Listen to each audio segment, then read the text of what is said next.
Hi, I'm Jocelyn Ham, and I'm from Montorzo, Pennsylvania. It's about 10 minutes from Williamsport, which is home of the Little League World Series for any baseball fans. That's what we're most known for.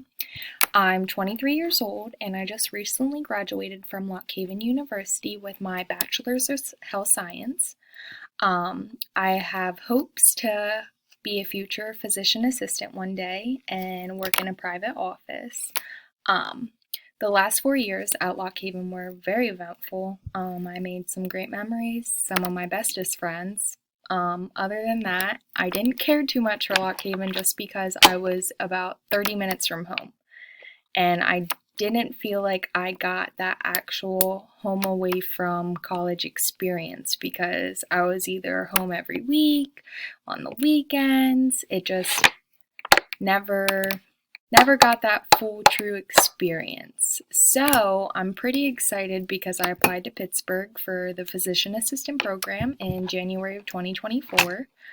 I'm taking this class because it is one of my requirements as a prerequisite, and this medical biochemistry seemed really interesting to me when I was researching it online. And I'd spoken with Pittsburgh about it, and they said that they would qualify this as one of their prereqs. So I was super excited that I get to be a part of this class.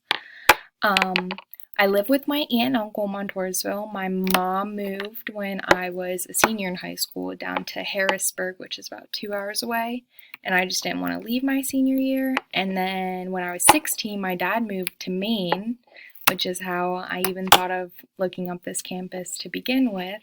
He lives in Bar Harbor. So I also work full-time at Wegmans Pharmacy as a pharmacy technician, so that takes up a lot of my time. And then my family also owns a bar, so I am a bartender there 3 nights a week because we just added in Monday Night Football. So that pretty much takes up my entire time, and any time I have left is dedicated to this course, and I'm a really big family person, so I'm always spending time with my family. Yeah, I'm just excited for what this semester has to hold, and I can't wait to learn new stuff.